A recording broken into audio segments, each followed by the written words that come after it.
Então vamos ao nosso modelo de periodização tradicional.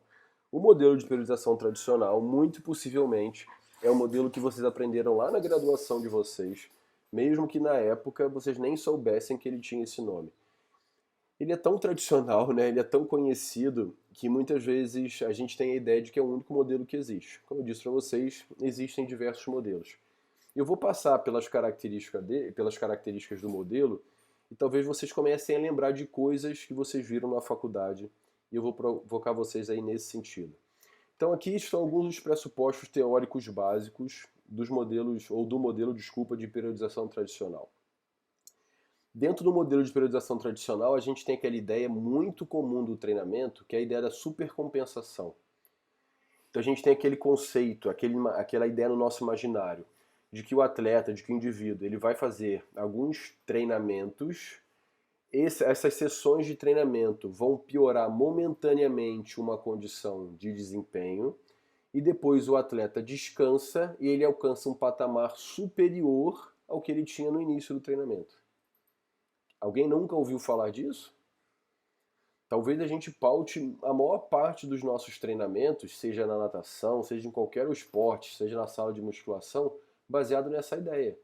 Não, você vai treinar pesado agora, depois você descansa e você vai alcançar uma condição superior à que você tinha anteriormente. Então o nome disso é teoria da supercompensação. Se a gente fosse discutir essa teoria mais aprofundadamente, vocês perceberiam que na verdade ela tem aqui diversas lacunas que precisam ser preenchidas. Não é a finalidade da nossa disciplina agora, então o que eu vou deixar para vocês terem aí como lembrança? Não acreditem plenamente nessa ideia, tá bom? Porque o Hans, que é o autor que o Hans Selye, que é o autor que eles se basearam para poder chegar nessa ideia da teoria da supercompensação, ele na verdade não estudou o esporte. Ele estudava a reação de tecidos do nosso organismo a estímulos que eram lesivos. Então, por exemplo, ele pegava os ratos, queimava a pele dos ratos, e ele percebia que quando isso acontecia, a pele ela sofria muito. Se você oferecesse mais estímulos lesivos, ele entrava numa condição muito ruim, né, de excesso de treino, de excesso de estímulos negativos, porque o treino por si só é algo que causa estresse ao nosso corpo. E depois, se você oferecesse uma recuperação, aquele tecido voltava a melhorar. Beleza. Um outro exemplo do que ele fazia. Pegava lá os ratinhos, coitado dos ratinhos, né? Colocava os ratinhos para poder fazer treinamento forçado. Então, aquele tipo de treinamento que o rato fica numa piscina com um peso no rabo e ele fica nadando para não morrer. Ou então ele está numa esteira, toda vez que ele para de correr, ele toma choque lá atrás. Então ele se sente obrigado a correr. E ele percebeu a mesma coisa. E depois isso passou a ser associado, passou a ser levado para o treinamento. Só que, pessoal, ninguém aqui nada numa condição de que ou eu nado ou eu morro. Porque se você está numa condição dessa de luta ou fuga, que são aquelas reações mais básicas de qualquer ser humano, se você está numa situação de luta ou fuga, você tem um estresse generalizado tão grande que você não pode comparar isso com a sensação que o indivíduo tem de sair da casa dele, pegar o carro ou o ônibus, ir para um clube, nadar, por mais intenso que seja, e voltar para casa dele. Se ele está nadando no clube, ele se sente assim tão cansado, ele para, coloca a mão na borda e fala assim: ah, vou embora para casa, enchi o saco. Beleza. O rato não tinha essa opção, senão ele morria afogado.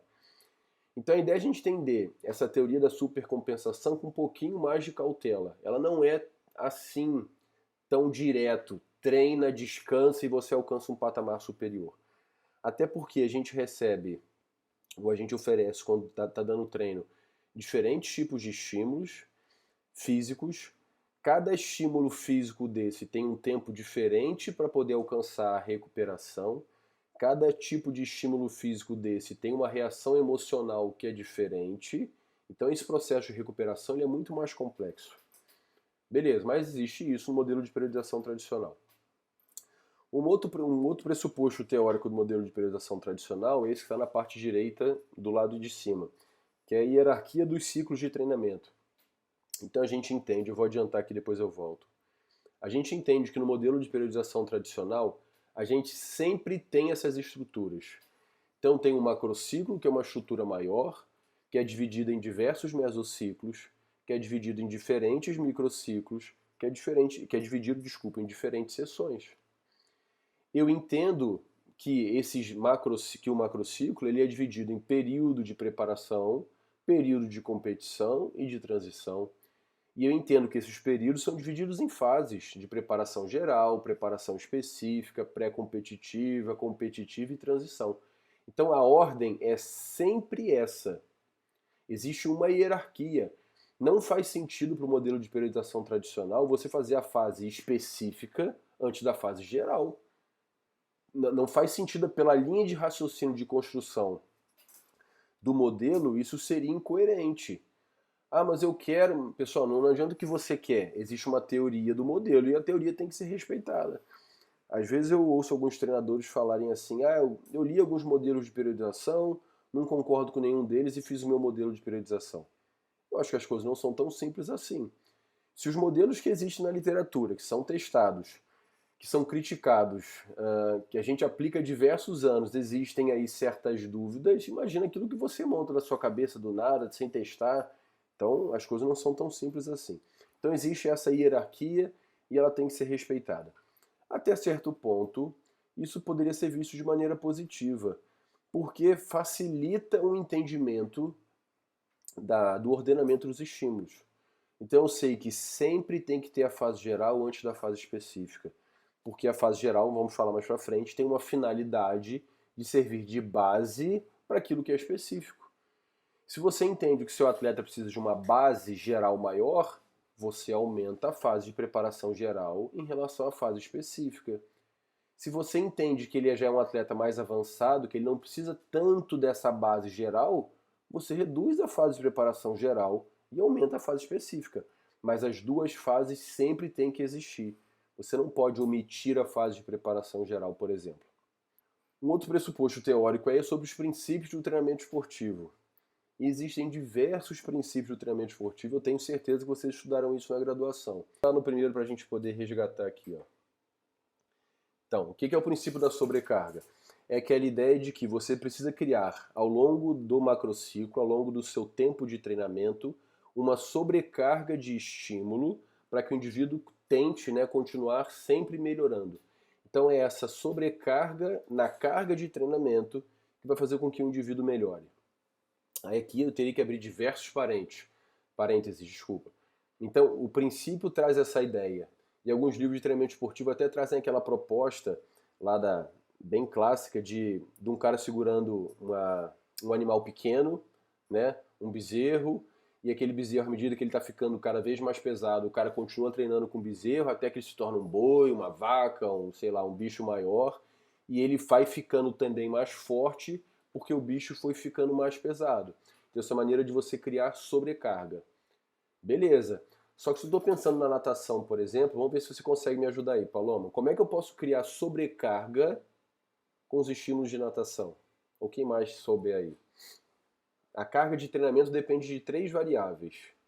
Então, como é que eu manipulo a carga de treinamento? Manipulando o volume, que é o quanto que ele vai nadar, a intensidade, que são os exemplos basicamente da Andrea. Se eu coloco uma nadadeira, se eu coloco um palmar, se eu estou nadando com paraquedas, em princípio, eu estou aumentando a necessidade de produção de força para poder me deslocar, ou seja, eu estou aumentando a intensidade. Ou então a recuperação. Se eu fazia, sei lá, vou inventar aqui, se eu fazia 10 de 100 descansando 60 segundos, e agora eu faço 10 de 100 com a mesma intensidade, descansando 45, eu crio uma sobrecarga. Vocês entendem, pessoal? Se eu fazia os 10 de 100, beleza. Se eu fazia os 10 de 100, se eu faço os 10 de 100, descansando 60 segundos e a 70% do meu máximo, e agora eu continuo fazendo os 70%, mas o meu 70% era 1,10, agora é 1,8, eu aumentei a intensidade. Então eu aumentei a sobrecarga. E isso é bacana, apesar de ser extremamente óbvio, isso é bacana de falar, até pelo seguinte, se a gente for pegar a maioria dos relógios de atividade física, eles dão muito mais importância ao volume do que à intensidade. Todos eles. Então, por exemplo, esses equipamentos que medem a quantidade de passos que você dá no dia, ele vai te falar assim, parabéns, você fez, sei lá, 700 passos a mais do que ontem. Isso é volume. Mas fazer a mesma quantidade de passos mais rapidamente também é uma forma de sobrecarga. Mas os relógios não conseguem controlar isso. Você ganha lá aqueles prêmiozinhos, as medalhas, as recompensas, quando você corre mais, quando você nada mais. Geralmente não é quando você corre mais rápido ou quando você nada mais rápido. Então a gente acaba querendo sempre criar sobrecarga para os nossos atletas por meio do aumento do volume. Só o que, que acontece? Toda vez que você aumenta o volume, a tendência é que aconteça o que com a intensidade?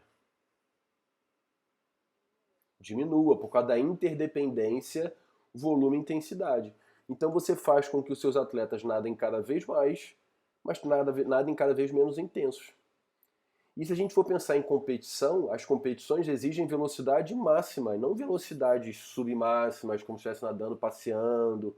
Não é isso.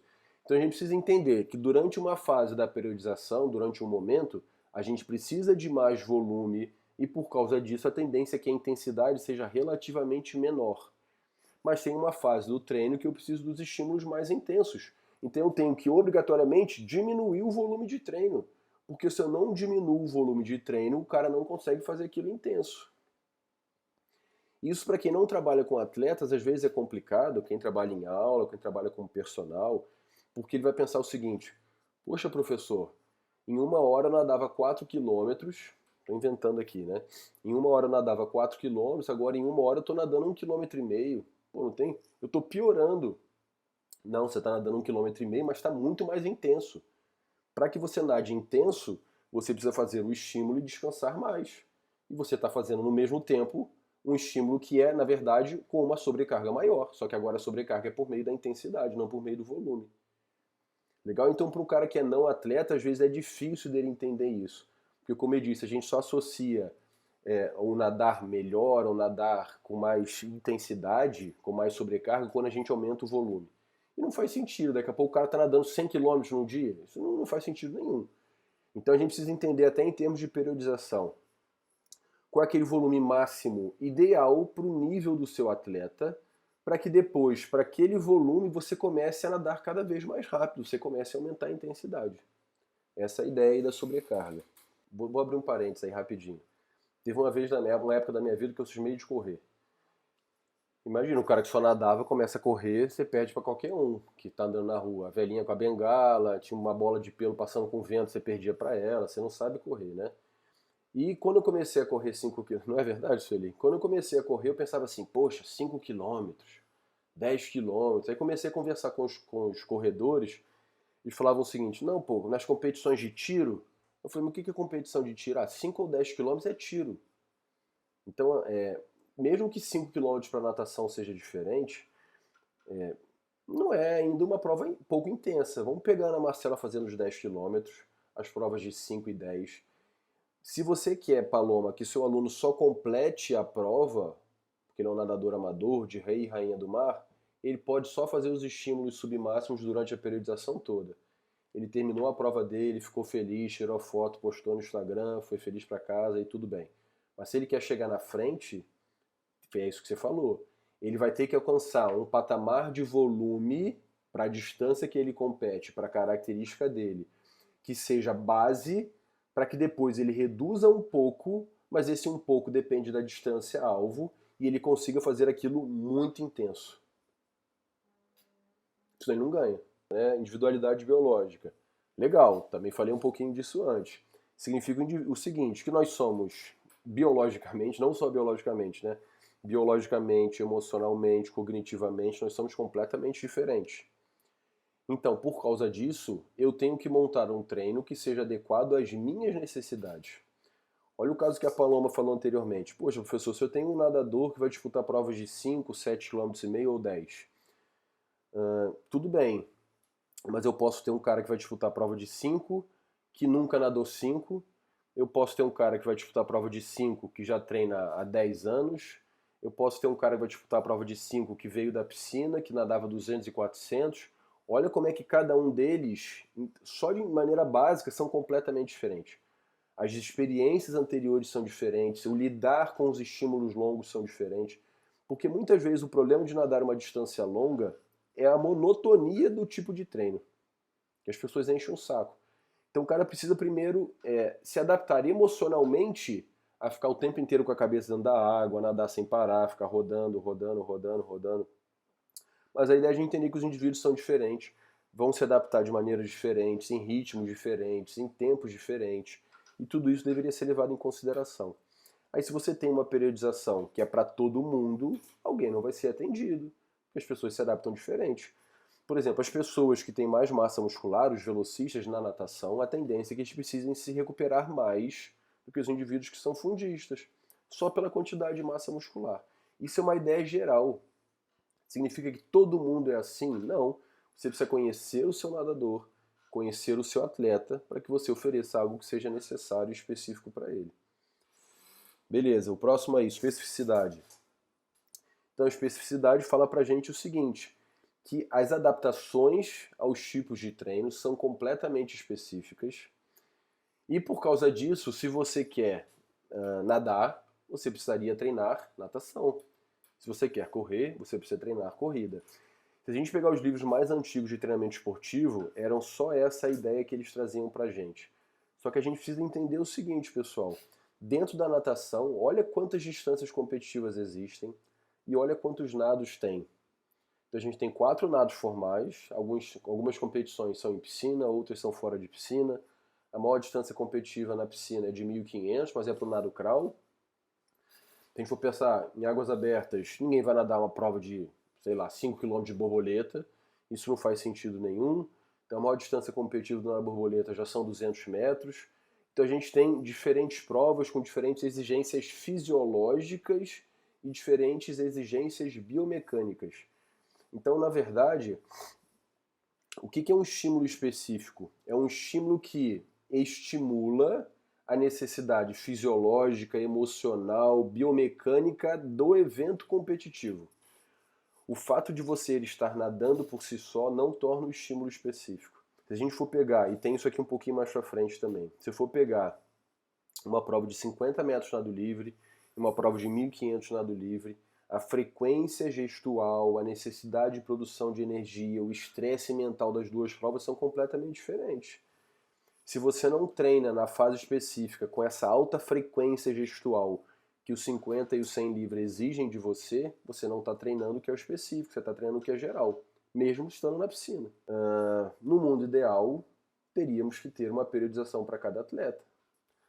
No mundo ideal, o ideal seria que a gente pudesse receber melhor por cada um deles, para a gente não precisar ter 50 nadadores.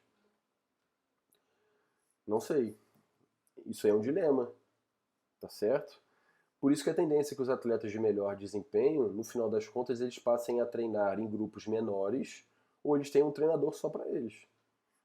Porque eles precisam resolver problemas que são deles, não problemas da equipe. Quando a gente trabalha com atletas jovens, atletas em formação, isso até passa, porque geralmente os erros são comuns, as necessidades são comuns. Mas à medida que eles forem ficando mais velhos, isso começa a complicar. Se eu estiver pensando em atletas amadores, Paloma, talvez não seja a minha principal preocupação, pelo mesmo motivo. Eles não treinam todos os dias, geralmente. Então eles têm alguns momentos da semana, né, para poder descansar. Sei lá, o cara treina segunda e terça, quinta e sexta. Na quarta ele tem a opção de descansar. Nem todo final de semana tem longão ou tem uma competição para ele poder participar. Então a gente consegue oferecer estímulos assim próximos do máximo, estímulos ideais ou estímulos ótimos e o cara ir progredindo. Mas se eu estiver falando de um atleta de nível nacional, internacional, aí não tem jeito não, teria que ser 1 para 1. Ok? E você sabe disso, não estou acrescentando nada demais, só estou confirmando o que você já sabe, porque realmente isso é difícil. O que você falou está perfeito. A ideia não é tornar esses nadadores, vamos dizer, até o infantil ou o juvenil, atletas especialistas. A ideia deles se tornarem especialistas deveria acontecer depois do júnior, tá bom? Que ele está se aproximando da idade adulta. Beleza. Poxa, mas o que ele vai fazer então na fase específica? Andréia, se na fase geral a ideia, a gente vai falar disso mais pra frente, tá bom? Mas se na ideia na fase geral a gente construir a base técnica, física, motor, emocional, e na fase específica é tornar isso mais específico, eu tenho que pensar o seguinte, que o específico para um menino, para um atleta de 10 anos, é diferente do específico de um cara de 20. O específico para o menininho lá de 10 anos é ele conseguir rodar o bracinho com uma frequência gestual melhor, dele fazer as viradas mais rápidas, dele conseguir fazer 2 ou 3 ondulações como você combinou com ele. Isso para ele é o específico. O cara lá de Jogos Olímpicos, o específico para ele é fazer uma frequência de braçada X, comprimento de braçada X, tem que fazer a série de bloco em 3 segundos, entendeu? Então a exigência do que é específico para um menino de 10 anos e para uma atleta de 20 é completamente diferente. Por isso que eu falei também, André, que talvez para um atleta petis, mirim, pré-mirim, talvez não justifique muito fazer uma periodização e seja muito mais importante ou interessante fazer um planejamento. Ele tem que nadar, André, os 50 livre no treino, tão bonitinho quanto ele nada os 400 ou os 200 medley. Entendeu? Você tem que ver que ele está nadando os 200 medley, por exemplo, ele não está se arrastando. Ele está nadando bonitinho, com uma boa frequência gestual, as boas viradas, etc. Ele está nadando os 800, os 1500 livres, se for o caso, bonitinho.